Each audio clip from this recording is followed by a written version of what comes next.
Assalamualaikum warahmatullahi wabarakatuh. Nah, sekarang kita ketemu lagi di Kim Show pastinya. Dan hari ini kita ngebahas hal yang paling seru banget, yaitu tentang jantung. Tema kita pada hari ini adalah menjaga kesehatan jantung selama pandemi COVID-19. Nah, tapi sebelum kita bahas topik kita hari ini, kita pengen ngobrol dulu nih, pengen nanya-nanya juga secara Cimsa ini apa sih, dan juga di dalam Cimsa itu ada bagiannya apa aja. Nah, tapi kita kenalan dulu deh sama tamunya biar lebih asik lagi nih. Di sini ada siapa aja yang udah hadir, boleh? Halo kakak dan dokter. Boleh nih kenalan dulu nih, kakak yang sebelah sana dulu. Oke, halo Bang, perkenalkan aku Indah dari Cimsa Unan. Kalau di Cimsa Unan aku sebagai alumni director. Aku merupakan mahasiswa Fakultas Kedokteran Universitas Andalas angkatan 2019. 2019, boleh. Bentar, kenalan. Iya, perkenalkan saya Dr. Putri Sri Kartika, bisa dipanggil Dr. Putri. Dokter Putri. Iya. Oke. Sebenarnya udah ada Dokter Putri sama Indah, tapi sekarang kita ke Indah dulu nih, mengenai tentang Cimsa. Kita pengen tahu nih sedikit profil Cimsa itu apa aja, terus di dalamnya itu ada apa aja gitu. Oke, mungkin aku mau menjelaskan sedikit ya terkait Cimsa, mungkin in general aja. Jadi Cimsa ini merupakan singkatan dari Center for Indonesian Medical Student Activities, yang dimana merupakan salah satu organisasi mahasiswa kedokteran di Indonesia gitu. Nah, salah satunya itu berada di Universitas Andalas. Cimsa juga sudah berafiliasi dengan IPMSA, yang dimana IPMSA ini merupakan organisasi internasional mahasiswa kedokteran. Kepanjangannya adalah International Federation of Medical Students Association, yang berada di bawah naungan WHO, seperti itu. Oke, nah kalau aku baca ya dari kulit profilnya juga, ada Cimsa memiliki kayak skop-skopnya gitu tuh. Nah, ada skop apa aja tuh di dalamnya tuh? Oke, mungkin Cimsa ini punya fokus-fokus aktivitas ya, dimana dibedakan berdasarkan divisi. Kalau di Cimsa sendiri itu disebut sebagai standing committee. Jadi ada 6 standing committee di Cimsa. Yang pertama ada SCOPI. SCOPI ini adalah Standing Committee on Professional Exchange, yang dimana berfokus kepada pertukaran pelajar. Jadi bagi mahasiswa kedokteran yang mau pertukaran pelajar itu dapat melalui Cimsa ini gitu. Kita bisa mengetahui bagaimana sih sistem kedokteran di luar negeri, ataupun dari mahasiswa asing juga bisa mengetahui bagaimana sih sistem kedokteran di Indonesia gitu. Yang kedua ada SCORI. SCORI adalah Standing Committee on Research Exchange, yang berfokus kepada penelitian. Nah, ini juga exchange, sama-sama pertukaran pelajar, namun SCORI ini lebih berfokus kepada penelitian, research. Terus yang ketiga ada SCOME. SCOME ini adalah Standing Committee on Medical Education, yang lebih berfokus kepada internalnya nih, bagaimana peningkatan skills dari mahasiswa kedokteran itu sendiri gitu. Lalu ada SCOF, Standing Committee on Public Health, yang berfokus kepada kesehatan masyarakat, mungkin mengenai diabetes mellitus, ataupun mengenai stunting, dan lain sebagainya. Jadi lingkup fokusnya lebih luas lagi gitu. Terus selanjutnya ada SCORA. SCORA adalah Standing Committee on Sexual and Reproductive Health, including HIV and AIDS, yang dimana merupakan SCO yang berfokus kepada kesehatan reproduksi, kesehatan seksual, penyakit menular seksual seperti HIV AIDS, dan juga mengenai maternal health nih, mengenai kesehatan ibu hamil. Dan yang terakhir itu ada SCORUP, Standing Committee on Human Rights and Peace, yang berfokus kepada mitigasi bencana, lalu juga mengenai hak asasi manusia, terfokus kepada vulnerable people, seperti itu. Wah, ternyata memang banyak banget ya skopnya sendiri. Berarti setiap skopnya sendiri sudah ada atau dipimpin sama salah satu ketuanya masing-masing ya? Iya, betul banget Bang. Wah, seru banget. Ini kita hari ini bakal ngebahas tentang kesehatan jantung. Berarti kalau misalnya kesehatan jantung sendiri, masuknya skopnya kemana nih? Oke, mungkin berbeda dengan sebelumnya ya. Sebelumnya kita udah pernah bahas mengenai Hari Anak, di mana merupakan rangkaian dari SCORUP. Nah, untuk kesehatan jantung sendiri itu tidak merupakan rangkaian dari aktivitas SCO, namun merupakan salah satu celebration and campaign dari World Heart Day atau Hari Jantung Sedunia, yang bertepatan banget nih sama tanggal 29 September ini gitu. Jadi kami dari Cimsa mengangkatkan topik ini dalam rangka selebrasi dari hari itu. Dan kenapa milih jantung juga sebagai topik, karena kita tahu juga bahwa jantung ini adalah organ vital yang sangat penting bagi kehidupan seseorang, seperti itu Bang. Jadi sangat penting adanya dan harus dijaga kesehatannya, seperti itu. Betul banget. Dan sekarang adalah kita bakal berkesinambungan dengan kesehatan jantung juga selama pandemi COVID-19 ini ya. Nah, di sini juga ada Dokter Putri nih. Kita menarik banget pengen tahu nih Dok, gimana sih Dok sebenarnya penjelasan tentang penyakit jantung sendiri? Gimana sih kita pengen tahu jenis-jenisnya juga dari penyakit jantung gitu. Iya, jadi jantung ini kan kalau disebut penyakit berarti ada gangguan, keabnormalan dari dari organ jantung dan juga pembuluh darah. Nah, sebenarnya kalau dibilang jenis-jenis penyakit jantung itu banyak banget gitu. Mulai dari penyakit jantung bawaan, berarti dari saat lahir, kemudian dari keabnormalan dari pembuluh darah, kalau ada juga dari infeksi itu apakah dari bakteri, kalau kita sebut nama penyakitnya itu endokarditis. Kemudian ada yang sampai ke penyakit jantung koroner karena pola hidup sebelumnya, misalnya makan-makan yang tinggi lemak gitu kan. Jadi banyak sih kalau dibilang jenis-jenisnya banyak banget sebenarnya. Banyak banget. Dan juga kayaknya kalau misalnya jenis ada kayak orang bilang heart attack gitu-gitu, itu masuknya sendiri kemana tuh dok kalau misalnya? Kalau misalnya heart attack berarti dia ada kelainan dari pembuluh darahnya. Ketika ada penyempitan pembuluh darah, itulah yang menyebabkan jadinya dia gejalanya heart attack kalau bahasa ininya ya, bahasa Inggrisnya. Kalau misalnya di kalau orang awam yang bilang tuh serangan jantung. Serangan jantung. Iya. Betul. Nah kalau misalnya di kasusnya di Indonesia sendiri nih dok, yang paling sering terjadi nih di jenis yang apa nih dok? Oh, kalau kita ya di Indonesia itu kan ada yang istilahnya penyakit tidak menular. Jadi jantung ini salah satu dari PTM atau penyakit tidak menular seperti yang gula, diabetes, kemudian kanker. Nah Indonesia yang paling sering terjadi itu yang tertinggi ya hipertensi, tekanan darah tinggi, kemudian juga penyakit jantung koroner sih lebih seringnya. Wah, nah kalau misalnya ini sendiri dok, kalau misalnya secara gejalanya sendiri gitu, ada nggak sih dok? Mungkin dari kan kalau misalnya beberapa penyakit menuju sana tuh udah kayak 100 hari tuh udah kelihatan, beberapa bulan sendiri tuh udah kelihatan gitu. Oh iya, jadi kalau gejala masing-masing orang itu nggak pernah yang signifikan ini ya. Tapi yang paling kita sering dengarkan atau keluhkan itu misalnya kayak gejala pusing, nyeri kepala, kemudian susah tidur gitu kan. Kemudian sampai lemas. Nah itu yang kalau tekanan darah tinggi, dan itu prosesnya butuh waktu yang panjang untuk bisa gejala seperti itu. Jadi tidak jarang sekali penelitian yang pada usia muda yang gejalanya itu muncul seperti itu gitu. Nah mungkin sekarang nih misalnya dari TV di rumah lagi kayak gimana sih dok antisipasinya gitu? Mungkin udah kayak ngerasa nih kayaknya nggak enak nih. Apa ada salah satu hal yang bikin kayaknya harus diperiksa gitu? Itu apa sih dok biasanya?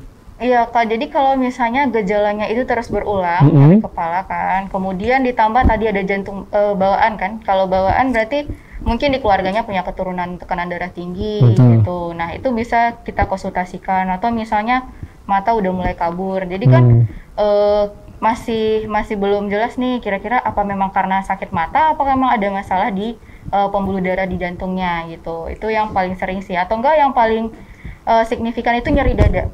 Nah, nyeri dada yang menjalar ke punggung hingga ke lengan tangan. Jadi terasanya itu kayak ditusuk-tusuk. Ya, itu yang paling khas biasanya. Kalau bahasa medisnya angina. Gitu. Seperti itu. Iya. Wah, tapi kalau misalnya untuk terjadi di usia muda sendiri jarang dok ya? Iya, kalau berumur ya? Lebih jarang sih. Lebih banyak kan pada usia tua, karena memang hipertensi itu dia panjang perjalanan untuk penyakitnya gitu. Wah, benar banget. Nah mungkin sekarang misalnya dari TV bisa memperhatikan orang tua kalau misalnya memiliki gejala-gejala seperti itu, kayaknya lebih diperiksakan ya, hidupnya lebih dalamnya gitu. Nah, jadi kita kan kayaknya membahaya banget nih dari penyakit jantung karena banyak juga akhirnya yang tidak tertolong ya, karena terlambat mungkin ya, atau enggak penanganan juga yang telat dan datang ke rumah sakitnya, dan mungkin yang tadi mungkin belum paham, tadi kayak ngerasa mungkin sakit dada biasa atau enggak ya udahlah nggak apa-apa kan juga sembuh. Biasanya orang tua kayak seperti itu ya. Nah sebagai mahasiswa kedokteran nih Indah nih juga nih penasaran banget, tentunya kan juga kayak mempelajari hal yang kayak dokter paparin tadi nih, boleh nggak sih kita pengen tahu juga faktor-faktor mungkin yang memungkinkan seseorang menderita penyakit jantung. Oke, mungkin di sini aku penjelasannya lebih kepada textbook ya. Mungkin nanti akan dijelaskan lebih lanjut sama Dokter Putri yang sudah sangat berpengalaman. Jadi kalau yang berdasarkan Indah pelajari, kalau untuk faktor risiko dari penyakit jantung itu terdiri atas dua. Ada faktor yang dapat dimodifikasi atau yang dapat dikendalikan, dan ada faktor yang tidak dapat dimodifikasi atau tidak dapat dikendalikan. Nah perbedaannya, kalau untuk yang tidak dapat dimodifikasi ini memang pasti adanya, jadi nggak bisa diotak-atik nih, nggak bisa diubah-ubah.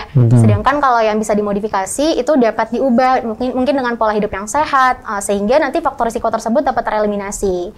Nah, mungkin mau bahas satu persatu kali ya. Jadi yang pertama mungkin dari yang tidak dapat dimodifikasi, yang pertama itu ada dari gender atau jenis kelamin.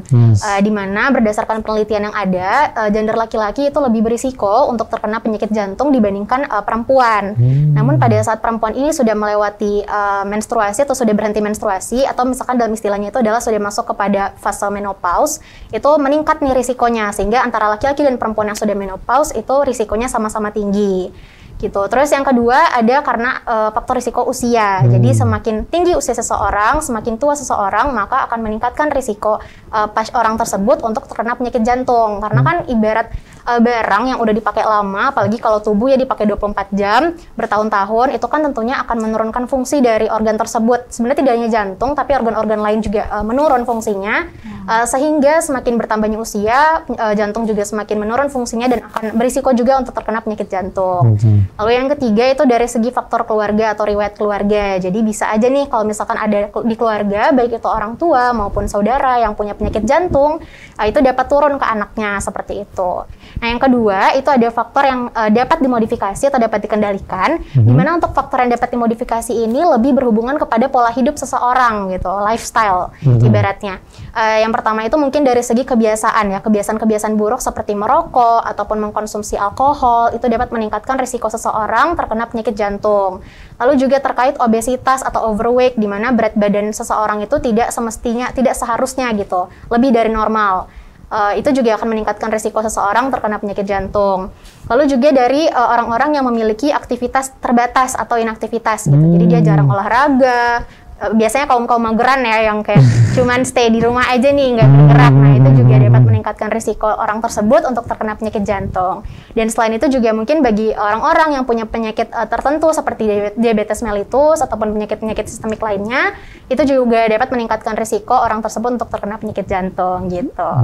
Ternyata banyak banget ya faktornya yang mempengaruhi, dan tapi paling penting kayaknya tadi itu pola hidup yang paling sangat berpengaruh banget ya. Nah, sekarang kita penasaran juga sama Dokter Putri nih. Secara sih gimana sih dok pembuktian di lapangan faktor mana yang benar-benar sangat signifikan gitu yang menyebabkan dari penyakit jantung tersebut? Iya, bener nih yang Indah sebutkan tadi. Dan memang rata-rata memang di lapangan memang seperti itu kondisinya. Jadi memang setiap dokter yang melayani pasien yang datang pasti akan ditanyakan nih, adakah faktor keturunan. Kemudian ya memang tadi pola hidup, apakah suka makan yang bergaram tinggi gitu kan. Kemudian lifestyle-nya, pola hidupnya, pola makannya, kemudian suka begadang kah, atau adakah aktivitas aktivitas olahraganya ada nggak gitu. Nah, memang itu sering terjadi dan pasien pasti mengeluhkan, nah iya dok seperti ini gitu. Memang sering sih. Berarti emang kayak ditanya dulu semuanya karena banyak kemungkinan bakal terjadi dok ya. Betul.